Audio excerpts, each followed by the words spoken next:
The air in the terminal smells like jet fuel and expensive coffee. You are standing at an international gate in Chicago, holding a one-way ticket to a city you can't point to on a map without a GPS. Until 6 months ago, you were a sergeant in the 75th Ranger Regiment. You had a uniform, a clear mission, and a paycheck that barely covered your truck payment and a few beers on the weekend. You were elite. You were highly trained. You were a master of violence in the name of a flag. But when you walked out of that gate at Fort Moore with your discharge papers, the world felt suddenly, terrifyingly quiet. You tried the normal life. You applied for jobs in corporate security. You sat in interviews with men in pleated khakis who asked you if you were a team player. They offered you $45,000 a year to watch cameras in a shopping mall. You looked at their soft hands and their fluorescent lights, and you realized you didn't speak their language. Then the phone rang. It was Miller. You hadn't seen him since a dusty rooftop in Kandahar 3 years ago. He didn't ask how you were doing. He didn't ask about your family. He asked one question. Are you still fit? Because there's a slot open on the circuit, and the day rate starts at $550. You do the math in your head. $550 a day. That's more in a week than you made in a month of kicking down doors for Uncle Sam. 2 weeks later, you are sitting in a sterile office in Reston, Virginia. The logo on the wall is 3 green leaf-like shapes, Triple Canopy. The man across from you doesn't look like a soldier. He wears a tailored suit and a Rolex, but when he looks at you, his eyes have that same 1,000-yard stare you see in the mirror. He doesn't care about your resume. He cares about your DD-214. He cares that you have a top-secret clearance and that you can hit a moving target at 300 meters while your heart is hammering against your ribs. He pushes a stack of papers across the desk. It's not an enlistment contract. It's a service agreement. You aren't a soldier anymore, he says, his voice flat. You are an independent contractor. You are a line item on a balance sheet. You provide the service, and we provide the cash. If you break, we replace you. If you die, your family gets the insurance payout, but the mission continues before your body is cold. Do you understand? You look at the bottom line. With the hazard pay, the foreign earned income exclusion, and the bonuses, your first year's take-home is projected at $165,000. You pick up the pen. You aren't signing up to defend a constitution or a border. You are signing up for the golden handcuffs. You are selling your skills to the highest bidder. You sign your name. The circuit has claimed another one. You walk out of the office and head toward the airport. You are about to become a ghost in a private army. Your life as a professional mercenary has officially begun. The transition from elite warrior to contractor hits you the moment you step off the transport in Kuwait. You aren't met by a commanding officer or a marching band. You are met by a guy in a polo shirt and tactical pants holding a clipboard. He doesn't salute. He hands you a badge and a set of keys to a dusty Toyota Hilux. Welcome to Level 1, the static guard. In the military, you are trained to hunt. In Triple Canopy, your first contract is often about waiting. You are assigned to a static security detail at a remote power plant or a high-level government compound. Your job is simple. The perimeter is your world. Nothing goes in that shouldn't, and nothing comes out that can't be accounted for. You spend 12 hours a day in a guard tower or at a vehicle checkpoint, VCP. The sun is a physical weight on your shoulders, pushing the temperature inside your plate carrier to a stifling 120 degrees. You aren't checking for the enemy in a broad sense. You are scanning manifests, scanning undercarriages with mirrors, and staring at a desert horizon that hasn't changed in 3,000 years. The boredom is a different kind of combat.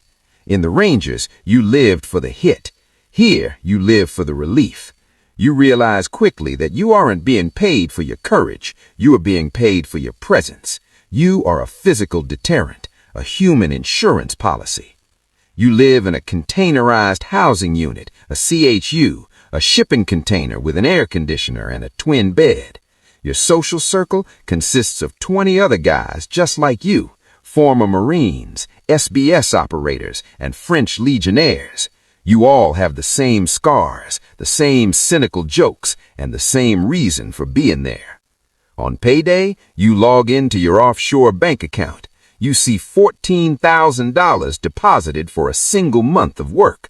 You stare at the screen. Back home, that's 4 months of salary. Here, it's just 30 days of standing in the heat. But there's a catch. You aren't on duty, you are on contract. If you get sick, you don't get paid. If you lose your temper and punch a local, you're on a flight home within 3 hours and your career is over.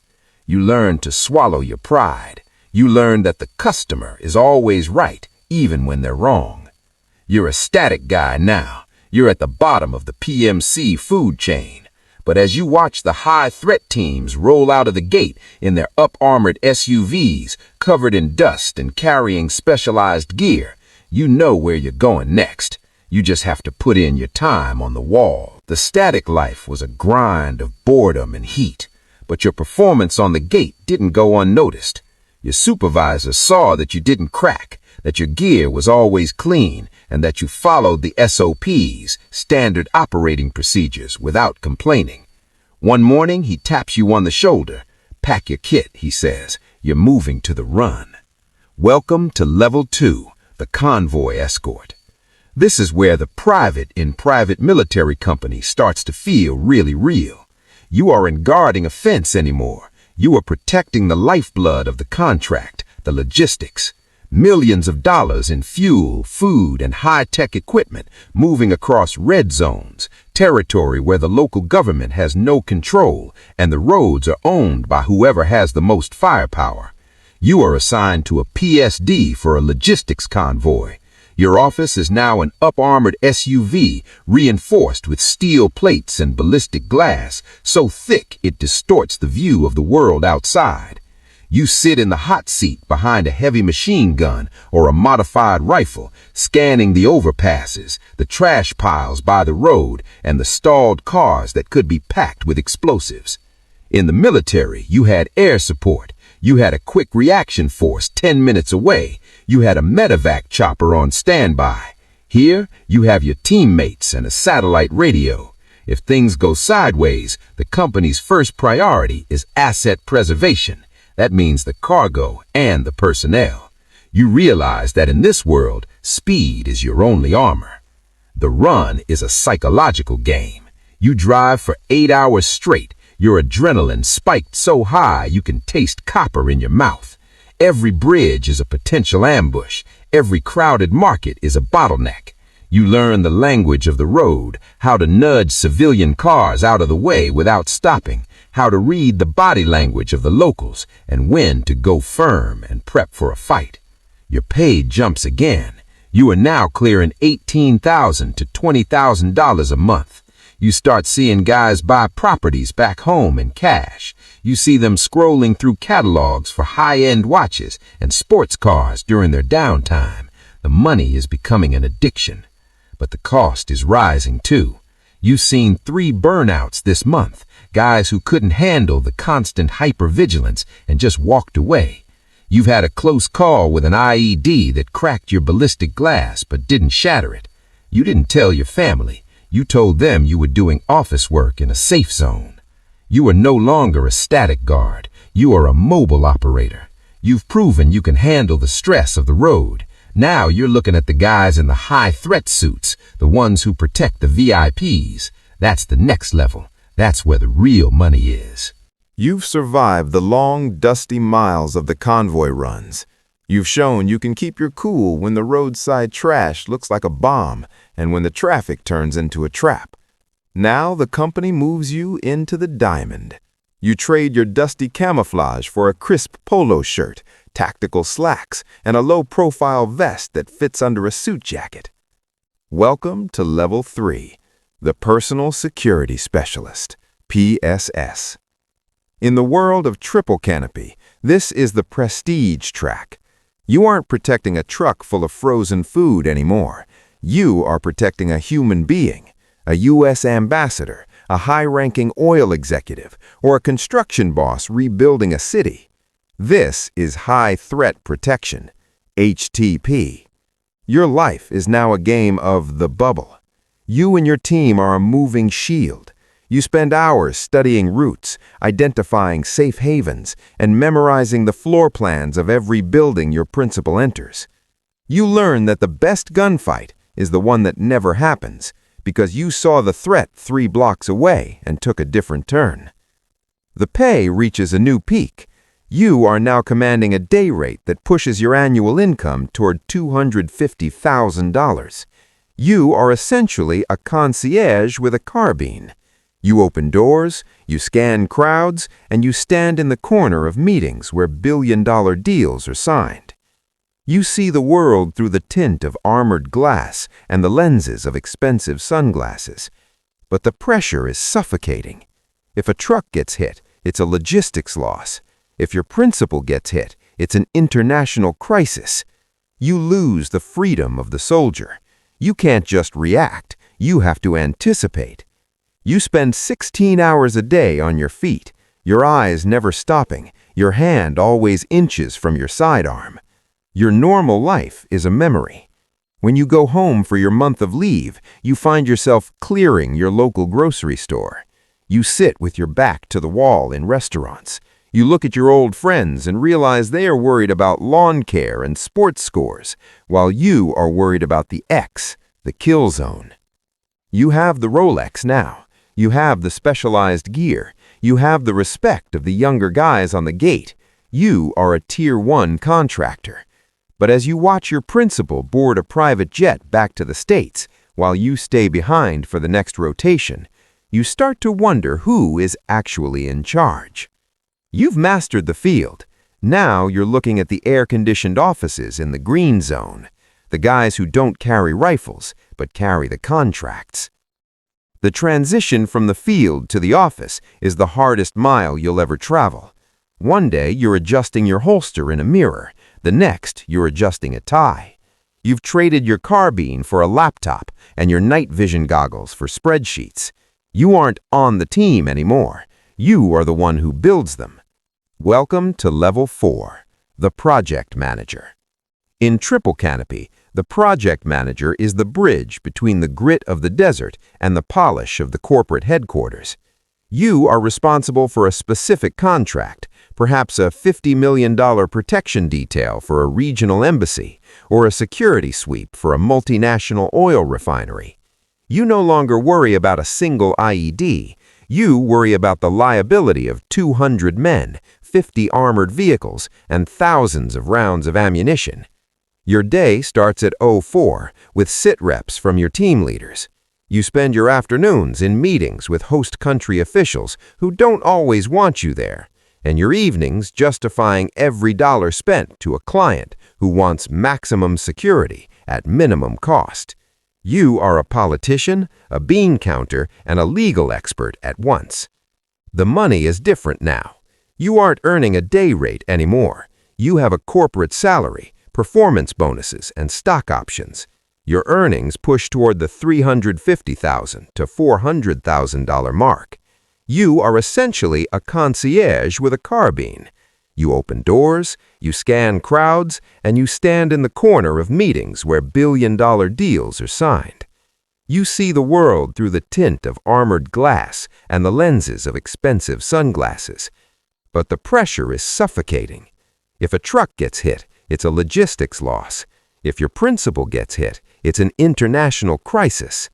You lose the freedom of the soldier. You can't just react. You have to anticipate. You spend 16 hours a day on your feet, your eyes never stopping, your hand always inches from your sidearm. Your normal life is a memory. When you go home for your month of leave, you find yourself clearing your local grocery store. You sit with your back to the wall in restaurants. You look at your old friends and realize they are worried about lawn care and sports scores, while you are worried about the X, the kill zone. You have the Rolex now. You have the specialized gear. You have the respect of the younger guys on the gate. You are a Tier 1 contractor. But as you watch your principal board a private jet back to the States while you stay behind for the next rotation, you start to wonder who is actually in charge. You've mastered the field. Now you're looking at the air-conditioned offices in the green zone, the guys who don't carry rifles but carry the contracts. The transition from the field to the office is the hardest mile you'll ever travel. One day you're adjusting your holster in a mirror, the next you're adjusting a tie. You've traded your carbine for a laptop and your night vision goggles for spreadsheets. You aren't on the team anymore. You are the one who builds them. Welcome to Level 4, the Project Manager. In Triple Canopy, the Project Manager is the bridge between the grit of the desert and the polish of the corporate headquarters. You are responsible for a specific contract, perhaps a $50 million protection detail for a regional embassy, or a security sweep for a multinational oil refinery. You no longer worry about a single IED. You worry about the liability of 200 men, 50 armored vehicles, and thousands of rounds of ammunition. Your day starts at 04 with sit reps from your team leaders. You spend your afternoons in meetings with host country officials who don't always want you there, and your evenings justifying every dollar spent to a client who wants maximum security at minimum cost. You are a politician, a bean counter, and a legal expert at once. The money is different now.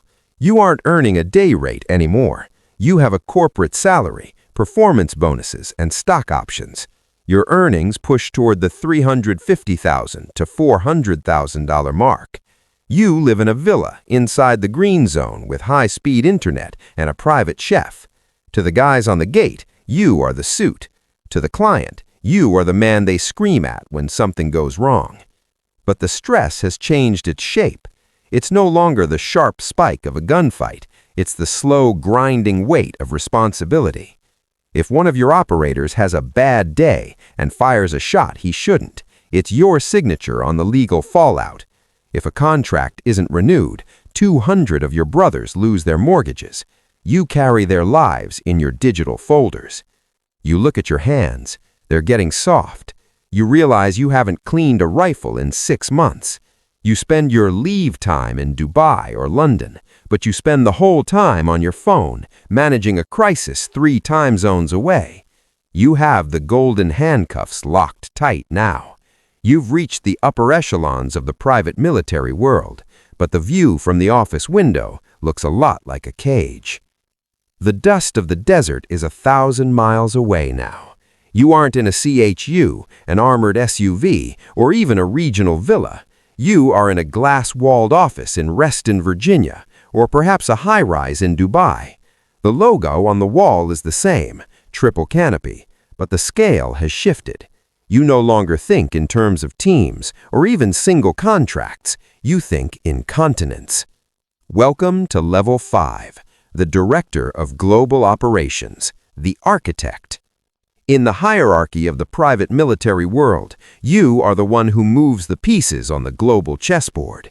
Your job is to win the WPS contracts, the billion-dollar deals from the Department of State or massive multinational corporations. You aren't just a security expert anymore. You are a high-stakes businessman.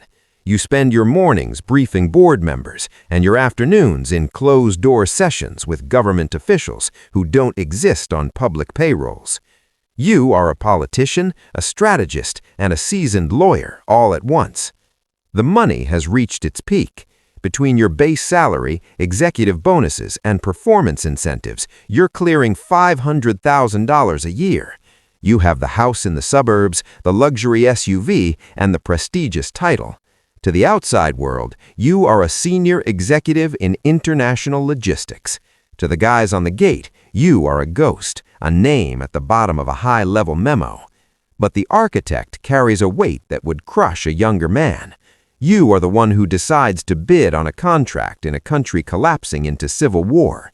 You are the one who signs the risk mitigation strategy that acknowledges in cold legal terms that some of your men might not come home. You manage thousands of operators across 4 time zones. When a phone rings at 3 a.m., it isn't about a flat tire or a late shipment. It's about a diplomatic incident, a kidnapped contractor, or a mission that went black in a denied area. You look at the wall of honor in the corporate lobby. There are stars there, just like at Langley. No names, just dates and... You are 45 years old. You're sitting in a high-end steakhouse in Northern Virginia, just a few miles from the Pentagon. The watch on your wrist cost more than your first 3 years in the Army. Your suit is custom-tailored to hide the slight hitch in your gait, the permanent reminder of a knee shattered on a jump in your 20s. You've reached the summit, the $500,000 career, the Triple Canopy success story. But as you cut into your steak, you realize you're eating alone. Your first wife stopped waiting for you during your 3rd tour in Iraq. Your children are teenagers who treat you like a distant, wealthy uncle who sends expensive gadgets but can't remember their birthdays. You've spent 20 years becoming someone else entirely, and now you aren't sure who is left under the suit.